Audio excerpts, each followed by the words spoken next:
G'day, ZiggyD here. Some time ago, I think it was like late July, I put out a video showing you guys my work in progress unique that I'm designing for Path of Exile. Well, it has been quite a while since July actually, but we've made some nice progress, and I feel like my unique's probably going to be in like one of the next couple patches, so I wanted to show you guys the progress that we've made and some more of the, I guess, the design and the steps in the design process that we've gone through, because I think this is something that hasn't really seen too much attention. I think I've only seen like one or two other items that we kind of had the design process detailed out, so I thought I wanted to, share this for you guys that, aren't designing unique for yourself, so you can see how ZiggyD goes about doing it, or at least how they've gone about doing it in this particular instance.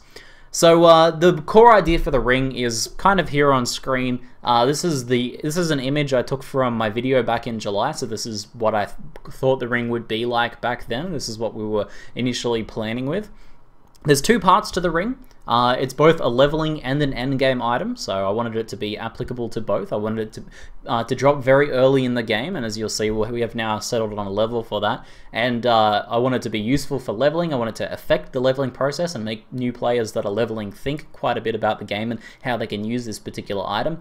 And I wanted to affect the endgame as well and open up some extra interesting elemental options. So the first part is this idea of resistance ring swapping, which is something like you're about to fight Mavale, so you switch out to two cold resistance rings, and the Mavale fight becomes easy. It rewards game knowledge. I love that about the game, and I wanted to capitalize on that with this particular unique. So you can see that depending on the gem that is socketed, you get a big boost to different resistance types, and you guys will see the amounts that we've come up with soon. But and then the other second part is the gem that is socketed in the item gains elemental equilibrium. Now this is localized elemental equilibrium, which can be applied as essentially as a curse to debuff enemies for a few seconds to reduce the amount of resistances they have for a particular thing. And this works on curse immune enemies, and it opens up the option of elemental equilibrium as something you can use for builds that couldn't use it before. Something like an arc build that's constantly casting arc couldn't use elemental equilibrium before, because let's say they use cold snap to proc elemental equilibrium, reducing the enemy's lightning resistance. As soon as they hit with arc, they get set back to lightning and they become lightning resistance. And an arc build is fast attacking, hitting very often, so couldn't use elemental equilibrium keystone passive because it's global. But because this is localized on one skill, you can put this on cold snap and your enemies will not get set lightning resist when you attack them with lightning damage. So that was kind of the two separate ideas just there. So enough of the past. You guys have probably already seen all this. Let's get on with some of the progression. So we needed artwork and flavor text and lore. I am not very creative when it comes to this sort of thing. I'm not like I'm not a fiction writer and I'm not much of an artist. But here is the dodgy, crappy art that I gave ZiggyD. This is my crappy sketched out, super blurry art just here. I had this idea in my mind of like kind of steampunky style thing, or to fit more in the Path of Exile world, Dominus punk. So you've seen things like the gemlings and the machinery around the Dominus fight. I had sort of an idea for that sort of stuff, combining gems and those kind of like tubing and smoke and power and electricity and stuff like that. And I wanted to combine that into a sort of an item. So this is a top view, like a top-down view of kind of what I imagine the ring to look like. We'd have a big central section that was unset, so it's going to be an unset ring, so you can socket another gem in it to, to get that elemental equilibrium, to get those resistances.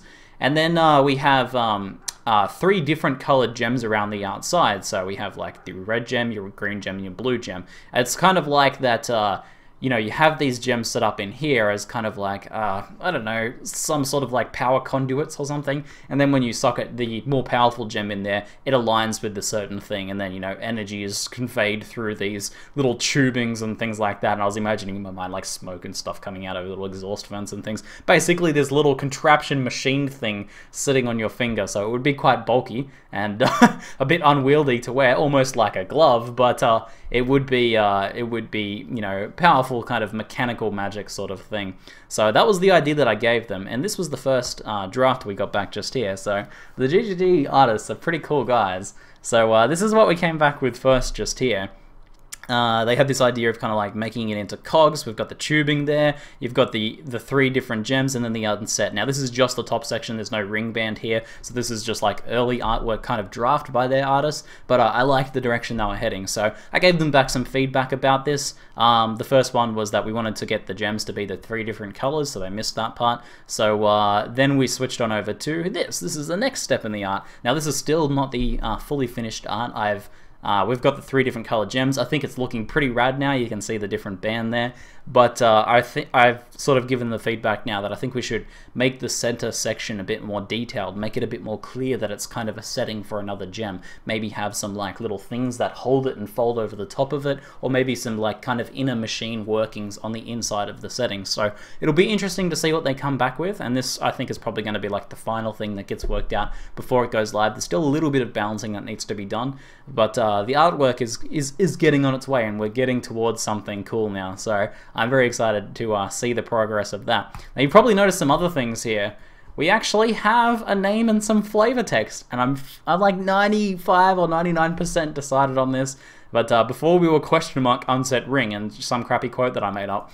But now we have Malachi's Artifice unset ring, and then the flavor text reads, "When the wind blows, know which way to bend and watch the others break." And that is from Malachi. Now, Malachi is a master thaumaturgist. He is known for working with different things like that, and he was responsible for the creation of the gem links. So he was the perfect choice for this. So when Rory and the other devs suggested kind of working it into the lore like this, I thought, that is exactly what I wanted to do. Initially, I kind of had this idea of like, you know, working my name into the item or something like that.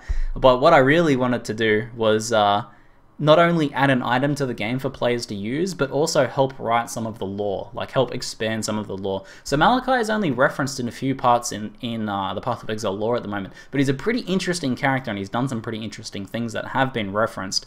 But with this item, we're essentially writing some more of his backstory, you know, another thing that he had done, another thing that he had created, something else he'd been involved in. So I really like this idea of expanding this lore, because I think the Rayclastian lore, the Path of Exile universe, is very interesting and detailed, and there's a lot of room for it to expand out and become even more detailed as well. So I'm very happy to be a part of that. So Malachi is obviously like a great choice for this item. He's like the person, if you search through a list of names and like what they had done, he is the person you'd be like, that guy's the one who made this item. It fits perfectly, so I'm very happy with that. There was a bunch of different sort of like suffix sections, so artifice is the suffix that I ended up deciding on. There was a bunch of different choices. Another one was nether vein that I thought was pretty cool, kind of like a weather vein but points to the nether. So I kind of like that a bit, but I think I like artifice as well, because that's kind of like, that means clever construction. So an artificer is someone who creates clever constructions or conniving traps or, you know, trickery and things like that. So I think that was, I think that's pretty good, and I think that describes both the item's creation, so, you know, this is like a clever machine invention thing, but also the use of the item as well, and it fits perfectly with the flavor text. The flavor text is about knowledge. I've talked in the past about how I wanted this item to be about capitalizing on player knowledge. So if you're a knowledgeable player, you know what enemies are resistant to, you know how you can use those resistances against them, and you know what elemental type enemies deal and how you can resist that. So if you're a clever player, you will use this artifice to you know, create your, you know, make yourself more fire resistant to fight more fire resistant enemies, and that's a very clever plan. And I think that the name Artifice, Malachi's Artifice, fits in perfectly. So I'm really happy with that. I have to commend the writers at ZiggyD for coming up with both of these. They did a really good job of capturing, because I kind of told them I want this to be about knowledge. I told them that I want it to be about this idea of knowledge to conquer. This is kind of like this phrase that sort of whirls around in the back of my head. That's what I want the item to be about, and this is what they came back with. So very impressed with that. So what else have we got going down? We did decide on the level, and I actually kind of got some info there that the level of unset rings across the board, apart from the other unique unset ring, the one that gives +5 levels to a socketed gem, will be going down to level 5. So all unset rings level requirement will be level 5. However, they won't drop at level 5. This one will be an exception. This will have a special tag on it that will allow it to drop from level 5, so you can get this very early in the game. You won't get other unset rings this early in the game. You'll get them about the same time as you get them now, I believe, including the other unique. It'll drop at its regular level, but you will be able to wear them on low-level characters. So that won't really have much of an impact, because low-level characters never need like one extra socket. It's a high end-game thing for like summoners that really need an extra socket, for example. But that has allowed this item to drop at a low level, which is what I want. So I'm very happy with that. Now, one of the affixes that I missed here is actually, if you're wondering why we haven't worked another affix into it, is because I missed it on the art just here. If I scroll back over this one, always has a white socket. So it's got another affix there, always has a white socket. That was the easiest and best way to code that. So it meant I didn't have another fancy affix to play around with, but it allowed us to make these other things work. And I didn't want you people to have to chrome the ring every time they changed. I wanted the idea of just carrying the gems around and changing out the gems to be the focus, rather than having to use a chromatic orb on the ring all the time. So it will always have a white socket. And these are the numbers for the resistances we've also kind of arrived at as well. They were testing 30 negative and 100 all, which would put you at 70% positive resistance in normal difficulty, which I wasn't exceptionally happy with, but it was mostly due to balancing concerns that the elemental equilibrium would be very strong. So they wanted to give it more of a drawback by having it less positive resistances at endgame, so you'd have to build around an item that didn't have a lot of resistances. But after testing, the QA team feel that they're pretty happy with the strength of the item. Doesn't feel like it's going to break anything overtly. So although it's a very strong potential curse that can be used, used like a curse, although it's not actually a curse, although it's a very potentially powerful mechanic, we have a bit more play. So I think Rory suggested that we would probably be able to get these numbers just here past the QA team. So that is minus 25 all resistances, and then 100 plus to whatever gem you've got socketed, type, color, resistance thing. So that means in normal difficulty you'd have 75%, which is capped resistances. So that's perfect. That's what I want. I love that idea. That you find this, like level 5 to 10, you find this nice and early if you're lucky. You go to fight Merveil, and then you put a cold gem in, and you put a blue gem in, and all of a sudden you cap resistances for Merveil. The fight becomes a joke. So that's what I wanted from this item, and I'm happy that that might be going through. So remember, this is still a work in progress, and more changes will be made, but I think we're getting close, guys, so hopefully it'll be in one of the next few patches, and hopefully you've found this kind of like design process thing a little bit interesting. If you have any thoughts on the item, or just anything you want to share, feel free to in the comments below. That's it for now. I'm ZiggyD, and thanks for watching.